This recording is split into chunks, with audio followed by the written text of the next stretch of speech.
வணக்கம். இன்றைய முக்கிய நிகழ்வுகள். முன்விரோதம் காரணமாக சேதராப்பட்டு மதுபான கடை முன்பாக பீர் பாட்டில்களை கொண்டு இரு தரப்பினர் தாக்குதல். போலீசார் வழக்கு பதிவு செய்து 4 பேருக்கு வலைவீச்சு.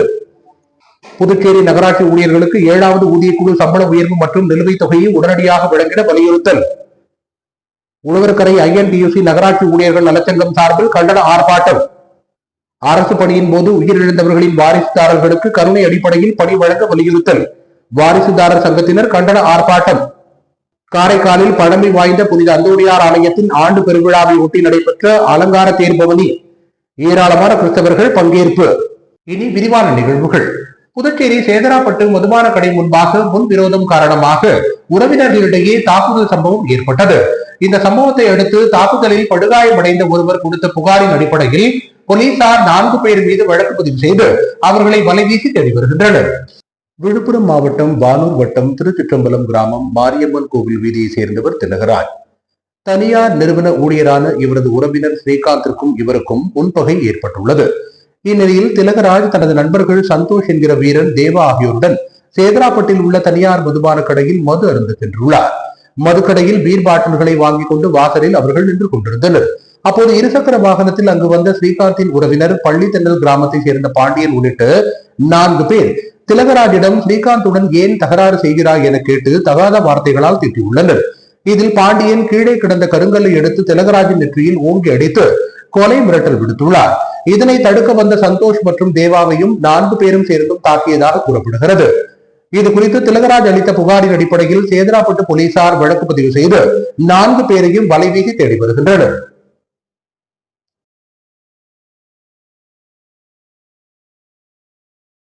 நகராட்சி ஊழியர்களுக்கு 7வது ஊதியக்குழு சம்பள உயர்வு மற்றும் நிலுவைத் தொகையினை உடனடியாக வழங்க வேண்டும் உள்ளிட்ட பல்வேறு கோரிக்கைகளை வலியுறுத்தி உழவர்கரை INTUC நகராட்சி ஊழியர்கள் நலச்சங்கம் சார்பில் நகராட்சி அலுவலகம் முன்பாக கண்டன ஆர்ப்பாட்டம் நடத்தப்பட்டது.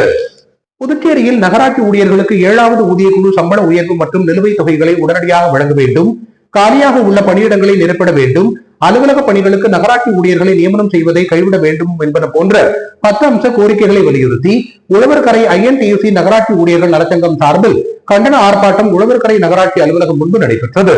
சங்க பொதுச் செயலாளர் சொக்கலிங்கம் தலைமையில் நடைபெற்ற கண்டன ஆர்ப்பாட்டத்தில் நகராட்சி ஊழியர்கள் திரளாக கலந்து கொண்டு தங்களது கோரிக்கைகளை வலியுறுத்தி கண்டன கோஷங்களை எழுப்பினர்.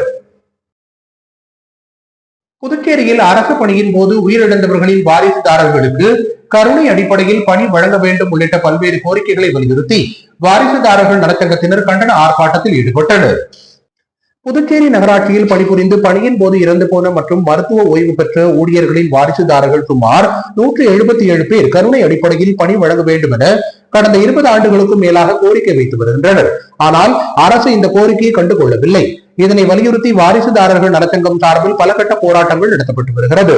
இதன் ஒரு பகுதியாக கருணை அடிப்படையில் அரசு பணி வழங்க வேண்டும் என வலியுறுத்தி புதுச்சேரி உள்ளாட்சித்துறை அலுவலகம் முன்பு வாரிசுதாரர்கள் நலச்சங்கம் சார்பில் கண்டன ஆர்ப்பாட்டம் நடத்தப்பட்டது. இதில் வாரிசுதாரர்கள் சங்கத்தினர் சுமார் 100க்கும் மேற்பட்டோர் கலந்து கொண்டு தங்களது கோரிக்கைகளை வலியுறுத்தி கண்டன கோஷங்களை எழுப்பினர். கீழ்புத்துப்பட்டு சுவாமி விவேகானந்தர் ஊரக சமுதாய கல்லூரியில் பன்னாட்டு நிறுவனங்களின் வழிகாட்டுதலுடன் அமைக்கப்பட்டுள்ள பல்வேறு பிரிவுகளில் உள்ள தொழிற்கல்வி ஆய்வு கூடத்தை புதுச்சேரி சபரி ராயலு பெண்கள் மேல்நிலைப் பள்ளியை சேர்ந்து 9ஆம் வகுப்பு மற்றும் 10ஆம் வகுப்பு பயிலும் 150க்கும் மேற்பட்ட மாணவிகள் பார்வையிட்டனர். கீழ்புத்துப்பட்டு சுவாமி விவேகானந்தர் ஊரக சமுதாய கல்லூரியில் பல்வேறு பன்னாட்டு நிறுவனங்களின் வழிகாட்டுதலுடன் அமைக்கப்பட்டுள்ள பல்வேறு பிரிவுகளில் உள்ள தொழிற்கல்வி ஆய்வு கூடத்தை புதுச்சேரி சபரி ராயலு பெண்கள் உயர்நிலைப் பள்ளியில் 9ஆம் வகுப்பு மற்றும் 10ஆம் வகுப்பு பயின்று வரும் 150க்கும் மேற்பட்ட மாணவிகள் பார்வையிட்டனர். வளர்ந்து வரும் இக்கால சூழலில் தொழிற்கல்வியின் அவசியம் மற்றும் அதன் முக்கியத்துவத்தை மாணவிகள் தெரிந்து கொள்வதற்கு இந்த கள ஆய்வை சபரி ராயலு உயர்நிலைப் பள்ளி தலைமை ஆசிரியை இந்திரகுமாரி ஏற்பாடு செய்திருந்தார். இந்நிகழ்ச்சியில் பள்ளி மாணவிகள் அனைவரையும் ஆசிரியர்கள் மதியழகன் மற்றும் பரசுராமன், ஆசிரியை மீனா, சபிதா, மகேஸ்வரி மற்றும் மணிமேகலை ஆகியோர் சிறப்பாக வழிநடத்தி சென்றனர். முன்னதாக இறை வணக்கத்துடன் நிகழ்ச்சியானது தொடங்கியது. கல்லூரி பற்றிய குறும்படம் மாணவர்களிடம் முதலில் திரையிட்டு காட்டப்பட்டது. சுமார் 2 மணி நேரத்திற்கும் மேலாக கல்லூரியில் உள்ள பல்வேறு ஆய்வகங்களை மாணவிகள் தங்களுடன் வந்த ஆசிரியர்களுடன் சென்று பார்வையிட்டனர். ஒவ்வொரு ஆய்வகத்தையும் துறை சார்ந்த ஆசிரியர்கள் ஆய்வகத்தின் செயல்பாடு மற்றும் தற்போதைய காலத்தில் அதன் முக்கியத்துவத்தையும் மாணவர்களிடம் எடுத்துரைத்தனர். மேலும் பல்வேறு பிரிவுகளில் படித்த மாணவர்களின் சுய தொழில் புரிவோர் மற்றும் வெளிநாடுகளில் பணிபுரிவோர் பற்றிய தகவலும் மாணவர்களிடம் எடுத்துரைக்கப்பட்டது. இந்நிகழ்ச்சியில் கல்லூரி இயக்குனர், முதல்வர், மேலாளர் மற்றும் ஆசிரியர்கள் திரளாக கலந்து கொண்டனர். நிகழ்ச்சிக்கான அனைத்து ஏற்பாடுகளையும் கல்லூரி நிர்வாகம் வழிகாட்டுதலின்படி ஆசிரியர்கள் மிக சிறப்பாக செய்திருந்தனர்.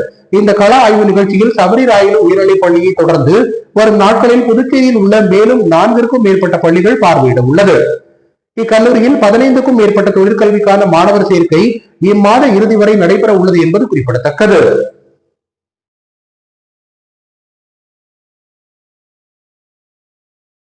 போராடி பெற்ற தொழிலாளர் சட்டங்களை மாற்றுவதை கைவிட வேண்டும் உள்ளிட்ட பல்வேறு கோரிக்கைகளை வலியுறுத்தி CITU அமைப்பினர் பெருந்திரள் போராட்டத்தில் ஈடுபட்டனர்.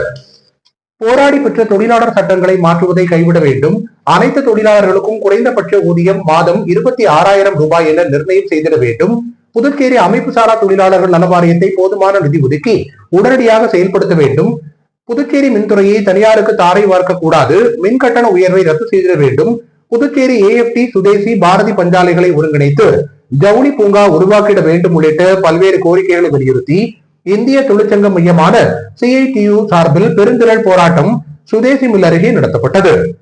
இந்த ஆர்ப்பாட்டத்தில் CITU செயலாளர் சீனிவாசன் தலைமை தாங்கினார். இந்த ஆர்ப்பாட்டத்தில் CITU நிர்வாகிகள் ஏராளமானோர் கலந்து கொண்டு கோரிக்கைகளை வலியுறுத்தி கோஷங்கள் எழுப்பினர். காரைக்காலில் பழமை வாய்ந்த புனித அந்தோணியார் ஆலயத்தின் ஆண்டு பெருவிழாவை ஒட்டி நடைபெற்ற மின் அலங்கார தேர்பவனியில் ஏராளமான கிறிஸ்தவர்கள் கலந்து கொண்டு சிறப்பு பிரார்த்தனையில் ஈடுபட்டனர். காரைக்கால் நகர பகுதியில் பழமை வாய்ந்த புனித அந்தோணியார் ஆலயம் அமைந்துள்ளது. இந்த ஆலயத்தின் ஆண்டு திருவிழா ஒவ்வொரு ஆண்டும் வெகு விமரிசையாக நடைபெறுவது வழக்கம். அதேபோல் இந்த ஆண்டு கடந்த ஜூன் மாதம் 30ஆம் தேதி கொடியேற்றத்துடன் ஆண்டு பெருவிழா விமரிசையாக துவங்கியது. ஆண்டு திருவிழாவின் முக்கிய நிகழ்ச்சியான பெருவிழாவில் மின் அலங்கார தேர்பவனி வெகு விமரிசையாக நடத்தப்பட்டது.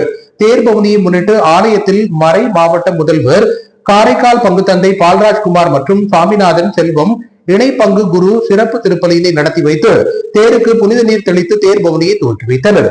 தொடர்ந்து புனித அந்தோணியார் மின் விளக்குகளால் அலங்கரிக்கப்பட்ட தேரில் பவனி வரும் நிகழ்ச்சி நடைபெற்றது.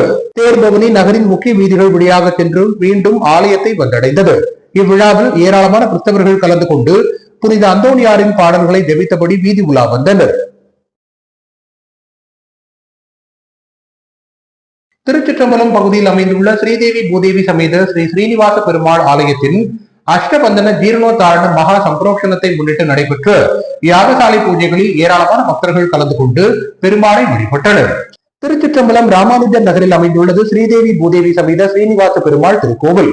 இந்த திருக்கோவிலின் ஜீர்ணோத்தாரண அஷ்டபந்தன மகா சம்பரோக்ஷணம் வருகிற 12ஆம் தேதி காலை நடைபெறுவதை முன்னிட்டு புதன்கிழமை காலை அருகே ரக்ஷாபந்தனம், தீர்த்தங்கள் எடுத்து வருதல், கும்பஸ்தானம் மற்றும் முதல் கால ஹோமத்துடன் விழா தொடங்கியது. தொடர்ந்து யாகசாலையில் வைக்கப்பட்ட பெருமாளுக்கு சதுஸ்தான பூஜை, பூர்ணாகுதி, சாற்று முறை நடைபெற்று தீபாராதனை காண்பிக்கப்பட்டது. தொடர்ந்து பட்டாச்சாரியார்கள் வேத மந்திரங்கள் போத திவ்ய பிரபந்த சேவை செய்யப்பட்டு மாலை 2ஆம் கால யாகசாலை பூஜை நடைபெற்றது. தொடர்ந்து 12ஆம் தேதி கலசங்கள் ஊர்வலமாக எடுத்து வரப்பட்டு புனித நீர் ஊற்றப்பட்டு அஷ்டபந்தனம் மகா சம்பரோக்ஷணம் நடைபெற உள்ளது. தொடர்ந்து அன்று இரவு திருக்கல்யாண வைபவமும் நடைபெறுகிறது. இதற்கான ஏற்பாடுகளை கோவில் நிர்வாகத்தினர் சிறப்பாக செய்து வருகின்றனர்.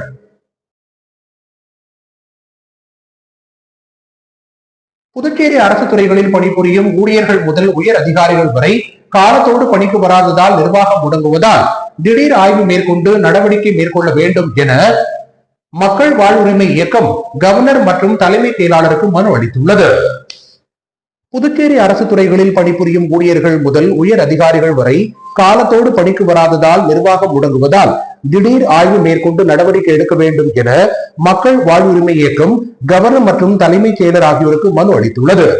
அந்த மனுவில் மத்திய மாநில அரசுகளின் மக்கள் நலன் சார்ந்த அனைத்து திட்டங்களையும் முறையாக கொண்டு சேர்க்க மாநில அரசுகள் நிர்வாக கட்டமைப்பை ஏற்படுத்தி செயல்படுத்தி வருகின்றன என்றும், அவ்வாறு செயல்படுத்தும் அரசு துறைகளான தலைமைச் செயலகம், பொதுப்பணி, வேளாண், கல்வி, ஊரக வளர்ச்சி, மின்சாரம், பத்திரப்பதிவு, சமூக நலம், வருவாய், உள்ளாட்சி, போக்குவரத்து, ஆதிதிராவிட நலம் போன்ற 38க்கும் மேற்பட்ட துறைகள் மற்றும் 20க்கும் மேற்பட்ட துறைகளுக்கு கீழ் இயங்கும் பிரிவுகளில் பணிபுரியும் கடைநிலை ஊழியர்கள் இடைநிலை ஊழியர்கள், கீழ்நிலை எழுத்தர், மேல்நிலை எழுத்தர், கண்காணிப்பாளர், சார்பு செயலர், துணை இயக்குனர் உள்ளிட்ட அனைத்து ஊழியர்களும் தங்கள் பணி செய்யும் துறை சார்ந்த அலுவலகங்களுக்கு உரிய நேரத்தில் அலுவலக பணிக்கு வராமல் அரசியல்வாதிகளின் அனுசரணையோடு அரசு நிர்வாகத்தை முடக்கி வருகின்றனர் என்றும் தங்களின் மேலான கவனத்திற்கு கொண்டு வருவதாக குறிப்பிட்டிருந்தனர்.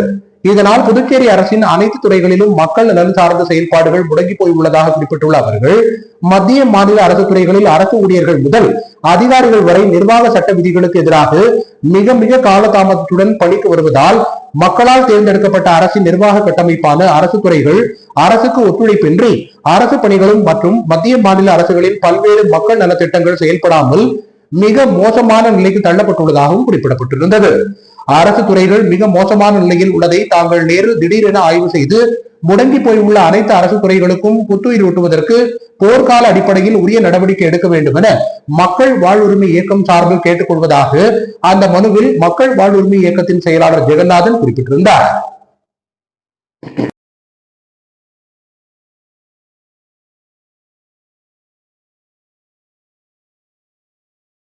திருக்காஞ்சி பாலமுருகன் நகரில் நடைபெற்ற புதுச்சேரி ஆதிக்குடி காட்டுநாயக்கன் பழங்குடியினர் மக்கள் இயக்கத்திற்கான பெயர் பலகை திறப்பு விழாவில் நிர்வாகிகள் ஏராளமானோர் பங்கேற்றனர். வில்லியனூர் பகுதியை அடுத்த மேல் திருக்காஞ்சி கிராமத்தில் உள்ள பாலமுருகன் நகரில் புதுச்சேரியில் வசிக்கின்ற பழங்குடியினர் மக்களின் வாழ்வாதாரத்தை உயர்த்திக் கொள்வதற்காக பல்வேறு முயற்சிகள் மேற்கொள்ளப்பட்டு வருகின்றன. அதன் தொடர்ச்சியாக புதுச்சேரி ஆதிக்குடி காட்டுநாயகன் பழங்குடியின மக்கள் இயக்கத்தின் தலைவர் தனபால் அறிவுறுத்தலின்படி திருக்காஞ்சி பாலமுருகன் நகரில் இயக்கத்தின் சார்பில் புதுச்சேரி ஆதிக்குடி காட்டுநாயக்கன் பழங்குடியின மக்கள் இயக்கத்திற்கான பெயர் பலகை அமைக்கப்பட்டு அதற்கான திறப்பு விழா நடைபெற்றது. இந்நிகழ்ச்சியில் சிறப்பு விருந்தினராக கௌரவ தலைவர் டாக்டர் ராம்குமார் கலந்து கொண்டு பெயர் பலகையை திறந்து வைத்தார். மேலும் இவ்விழாவில் சிறப்பு அழைப்பாளராக ஏகாம்பரம், தலைவர் தனபால் ஆகியோர் கலந்து கொண்டு அனைவரையும் வரவேற்று சிறப்புரையாற்றினர். மேலும் இவ்விழாவில் துணைத் தலைவர் சேட்டு, செயலாளர் பரசுராமன், துணை செயலாளர்கள் ரமேஷ், சக்திவேல், சேகர், பொருளாளர் வீரமணிகண்டன் மற்றும் நிர்வாகிகள் பலர் கலந்து கொண்டு விழாவை சிறப்பித்தனர். விழாவின் நிறைவாக துணைத் தலைவர் மாசிலாமணி அனைவருக்கும் நன்றி கூறினார். அதனைத் தொடர்ந்து விழாவில் கலந்து கொண்ட அனைவருக்கும் இனிப்புகள் மற்றும் உணவு வழங்கப்பட்டது. இத்துடன் இன்றைய முக்கிய நிகழ்வுகள் நிறைவடைந்தன. வணக்கம்.